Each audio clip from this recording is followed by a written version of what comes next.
Hi everyone! Good morning! I'm back! This is Brusas and welcome back to my YouTube channel. Oh my gosh, this is it guys. Pag-uusapan natin ngayon, reaction natin dito sa naganap na Mr. International 2024. Yan ang tatalakayin natin ngayon. But before anything else, hello Philippines and hello beautiful people. Mabuhay! Kamusta kayong lahat? Sana lahat po kayo ay okay at safe ngayong araw na to. At syempre sa lahat naman ng mga bago nating subscribers dyan. Hello po sa inyo lahat. Maraming salamat guys sa pag-subscribe ninyo. Syempre dito sa channel ko. At syempre sa lahat naman ng baka mamasam dyan na laging sumusuporta dito. Araw-araw, lagi-lagi, maraming salamat guys sa inyong lahat. Syempre usapang reaction tayo ngayon dito sa Mr. International 2024 na naganap nga kagabi. So, kamusta naman? So, ako para sa akin, syempre I'm so happy dahil grabe, nasaksihan ng dalawang mata ko ang pageant nila na napakaganda. Lighting pa lang talaga. Winner na at saka yung entablado, my gosh, grabe. Winner na winner ang dating. And then, of course, ang gagaling ng 47 candidates. Wala akong masabi. Lahat sila game na game at fight na fight para sa laban. Para sa titulong Mr. International 2024. Yan! Hay nako, opening pa lang, tensyonado na kasi sobrang ang daming magagaling na kandidato eh. So, isa na dito, syempre, inaabangan natin si Mr. Philippines. So, first cut, top 15. Mula sa 47 candidates, nag-15 finalists lang sila. Oh my gosh, talagang nakakakaba. Dahil ang mga pumasok ay sina Mr. Nigeria, France, Italy, Thailand, Indonesia, Colombia, Mexico, Vietnam, Spain, Venezuela, Korea, Cuba, Ecuador, Netherlands, and China. So, hindi pinalad ang ating pambato na makapasok sa top 15 dito sa Mr. International. So, syempre, nalungkot ako dahil sabi ko, ano nangyari? Pero, naiintindihan ko naman kasi ang tindi din naman talaga ng labanan. At kita naman na ang dami din talagang mga magagaling. At yung pumasok sa top 15, talagang masasabi mo, lahat to nasa listahan ko. Ganon. Kasi, maraming magaling. Akala ko nga 20. Kasi isipin mo 47 sila at least, di ba, kalahati. Kaso hindi, 15 lang. Parang mga 30% ng candidates ang kukunin. So, yon.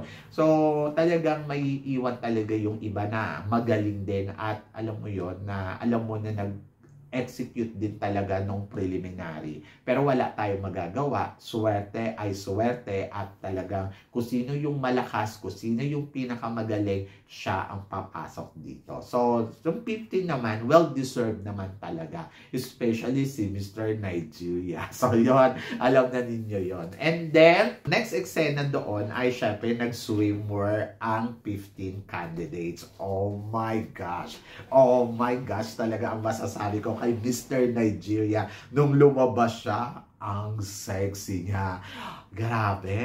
Tall, dark, and handsome talaga ang ipinapakita niya dito. Plus, doon yung the way kung paano siya ngumiti, saka yung charisma. Diyos ko nga, baliw ako sa kanya. So, yon ang galing, ang gwapo, ang panalo. Tapos, syempre, yung ibang kandidato din. Kanino pa ba? Si Spain! Oh my gosh, naloka ako kay Spain. Ang swerte kasi nakapasok sa semifinals. Ang akala ko may autokuyo to. Kasi, sa totoo lang kung pagbabasihan ko yung performance ni Spain at performance ni Philippines, I go for the Philippines. Walang halong bias. Pero wala naman akong magagawa kasi magaling din naman talaga si Spain at matangkad, maganda din yung katawan at gwapo din naman talaga. So, yon. Kaya ang ganda niya rin tingnan sa entablado nung during ng swimwear round nila.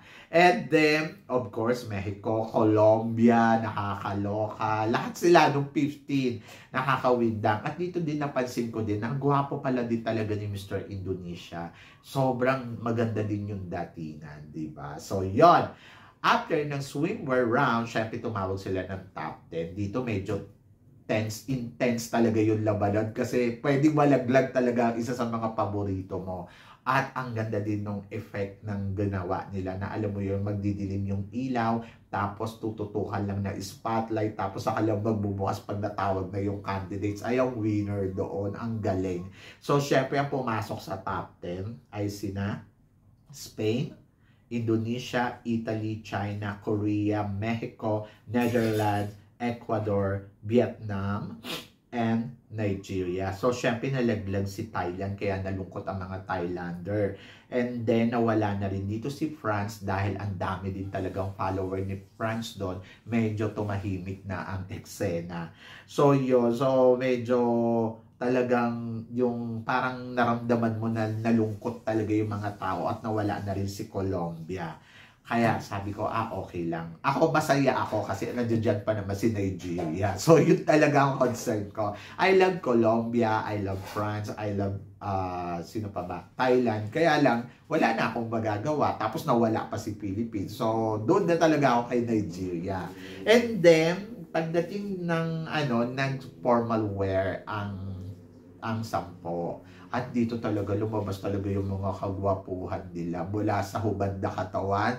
Ay nako, damitan mo ang perfect na candidates talaga. Mapa swimwear and formal wear, Mr. Nigeria. Yes! Grabe yung lumabas si Mr. Nigeria. Ramdam na ramdam ko talaga na, oh my God, ikaw na ang mananalo dito. Talagang sobrang dominant talaga yung charm niya.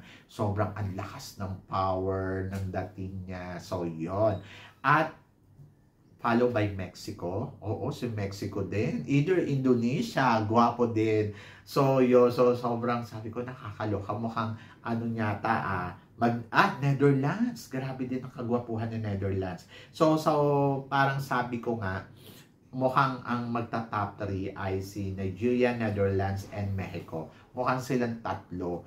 Pero, syempre, si Indonesia, sabi ko, papasok sa top 5. And swerte ni Italy nakarating pa. At si China, grabe si China, ang gwapo din talaga. Either na swimwear at saka sa formal, ay nako, ang gwapo din ni China. Kaya sabi ko, baka sila yung mag-top 5. Pero na-surprise ako kasi ang tinawag sa top 5 ay si Vietnam, Nigeria, Netherlands, Indonesia, Spain. So, sobrang sabi ko, ano nangyari kay China? Bakit hindi umabot sa top 5? Ang ganda naman ng execute niya doon sa swimwear at saka sa formal wear. Ang gwapo-gwapo niya tingnan in person talaga. So, nagulat ako. Bakit si Vietnam ay nakapasok? Kung titignan mo over Vietnam, I think mas gwapong tignan si China. Kaya nga sabi ko, it's China, Indonesia, Netherlands, Nigeria, and Mexico. Pero nagulat ako kasi nalaglag si Mexico dun sa top 5 at pumasok si Spain. O, di ba?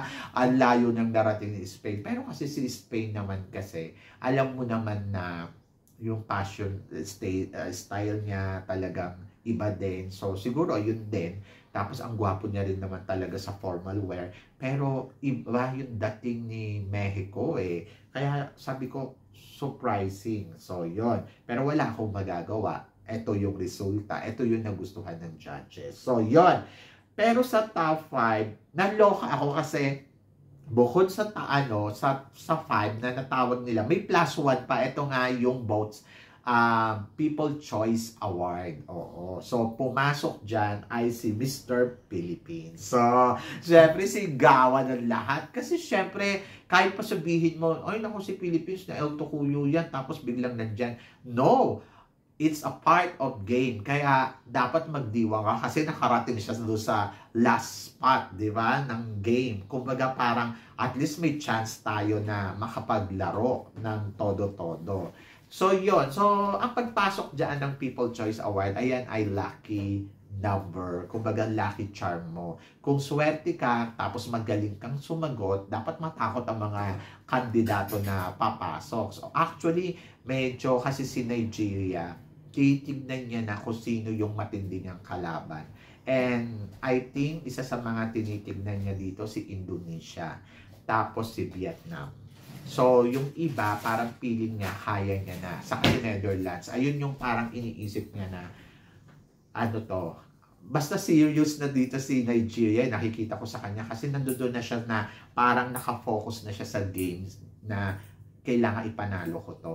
Kasi anytime pwede din siyang malaglag kasi magaling din talaga si Indonesia. Kaya yung pumasok si Indonesia talagang ang palakpak niya. Pero yung alam mo yun na parang, oh my gosh, matindi yung kalaban ko. Plus yung pumasok si Philippines, talagang gano'n talaga si Nigeria na parang wait lang. So, masaya. At dito talaga tinutukan natin si Philippines kung paano siya sasagot. So, medyo hindi tayo sinuwerte kasi medyo parang feeling ko na nawala siya doon sa sistema, sa focus na tinatawag. So, yon. So, doon siya nagkaroon ng problema kung bakit hindi niya naibigay yung magandang sagot.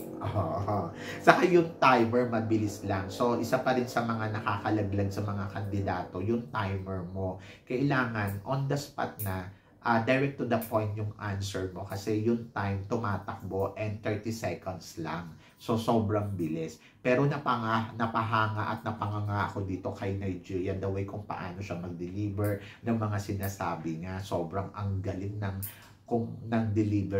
deliver niya sa mga sagot. Kung paano niya sisimulan, ibibigay yung spot na talagang, alam mo yun, yung magandang statement niya, and then yung close ng statement niya, winner. So, yon. Pero si Indonesia ang nakita kong matindi niyang kalaban. Kaya nga sabi ko, ay maaari, this is Indonesia, between Indonesia and Indonesia and Nigeria ang mag-last to standing. Medyo kinabahan ako kay Indonesia kasi parang feeling ko Indonesia dominant dito sa game na to. Kumbaga parang kaya niyang ipanalo yung laro. So, yon. Pero surprising naman dahil nabot ng timer itong si Vietnam, pero nakapasok pa rin sa top 3. But kung i-base mo kasi yung sagot ni Vietnam, medyo magaling din talaga si Vietnam. Kaya lang, naaabutan siya ng timer. At dito sa top 3, dito ako naloka kasi, oh my God, talagang hindi lang sila kailangan maganda ang katawan, hindi lang kailangan maganda ang mukha, kailangan din talaga merong kang angking na galing. So, medyo hindi na tayo sinuwerte nakapasok doon sa top 3. But it's okay, Philippines, kasi at least nakuha natin yung spot na top 6. At kung titignan mo sa record, nandoon top 6 ay Philippines. So, yon. At, swerte natin yon. At dito sa top 3, talagang nagpagalingan talaga ng sagot yung mga kandidato. At ang galing dito ng tatlo. Sobrang parang, oh my God, ang sakit sa ulo ko sino ba yung tatawagin na Mr. International. Pero kumpiyansa ako na I think it's a Nigeria na talaga. Kasi siya talaga yung masasabi mo na dominant talaga sa competition nung coronation, at saka masasabi mo na it's time for Africa talaga. Kaya ang nag-second runner-up ay si Indonesia. Yung tinawag si Indonesia na tatalon na ako kasi parang feeling ko, my God, baka mag-Indonesia pa to. Kasi magaling din si Indonesia, maganda yung delivery niya magaling din yung sagot niya Pero nagulat ako dahil si Vietnam ang naka-last to standing ni Nigeria. Kaya tinawag si Indonesia, sabi ko, my gosh, Indonesia nata. Akala ko Indonesia. So, naging masaya na ako kasi parang feeling ko it's Nigeria na talaga. So, kita na doon. Kaya yung tinawag na yung Nigeria, ayun, grabe, nagsisigaw ako sa tuwa. Anyway, congratulations kay Samuel at siya ang nagwaging Mr. International 2024. From the beginning pala nakitaan ko na talaga na eto talaga potential.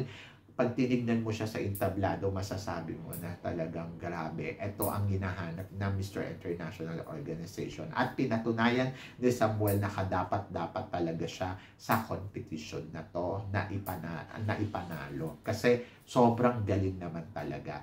And then, syempre, nagbigay ng mga special awards. So, yun. So, syempre, pagdating sa special awards, dyan, syempre, yung photogenic ay si Netherlands. Yes, napansin ko nga, guwapo si Netherlands. And then, of course, congeniality naman si USA.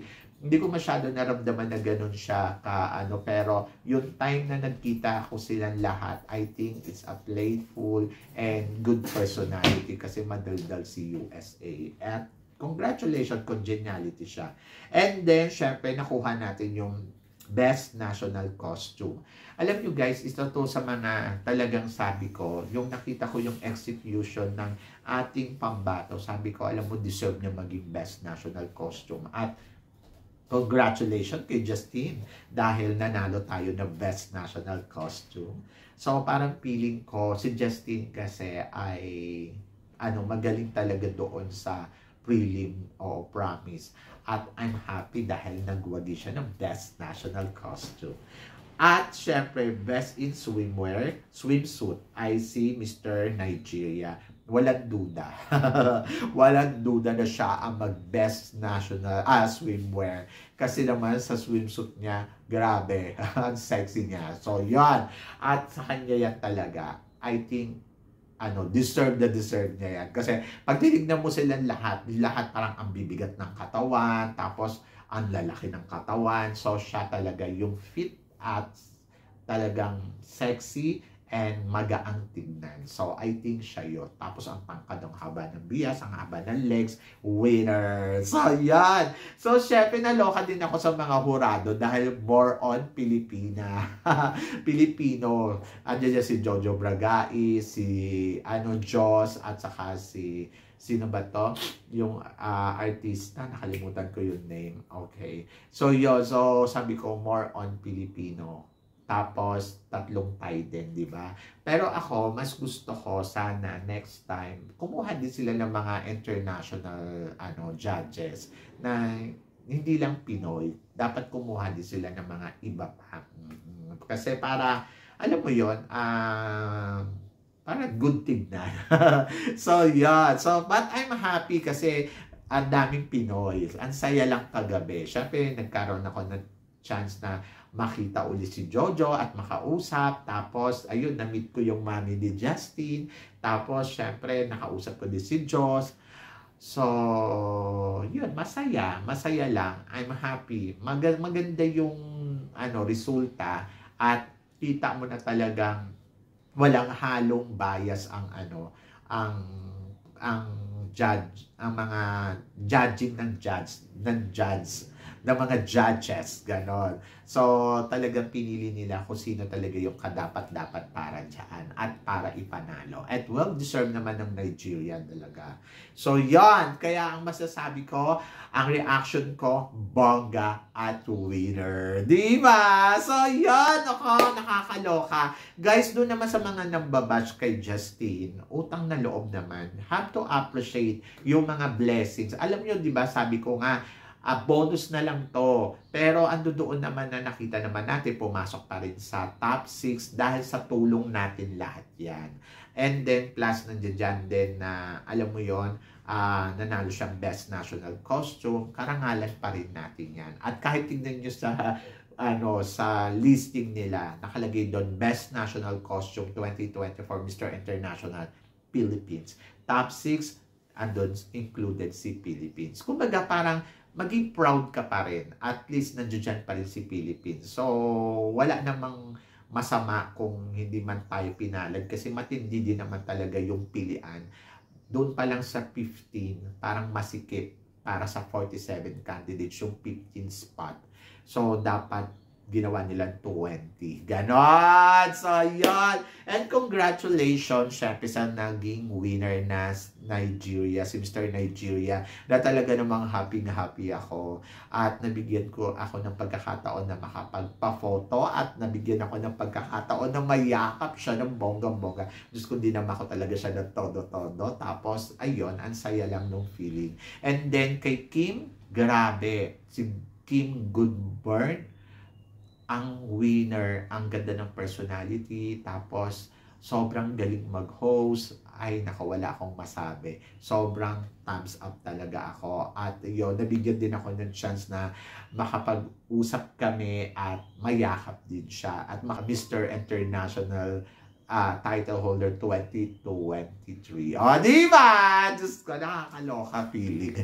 Anyway, so I'm so happy sa resulta. Sana kayo din. And then, of course, kung ano naman ang komento ninyo dito sa mga pinag-uusapan natin ngayon, i-comment below mo yan para at least malaman ko naman kung ano naman ang chika mo dito at reaction mo sa pinag-uusapan natin about Mr. International 2024. So, so syempre maraming salamat sa inyong lahat sa suporta at pagmamahal na binibigay ninyo syempre dito sa channel ko. At sa mga hindi pa po nakaka-subscribe dyan, please don't forget to click like and subscribe my channel. At i-click nyo na rin po ang notification bell para more updated kayo sa aking mga chika. Sabi nga ganon, always keep smiling and always think positive lang. Walang imposible guys. Magtiwala lang tayo sa itaas. Kaya guys, hanggang dito na lang hanggang sa muli nating chikahan. See you tomorrow. Thank you guys. Thank you.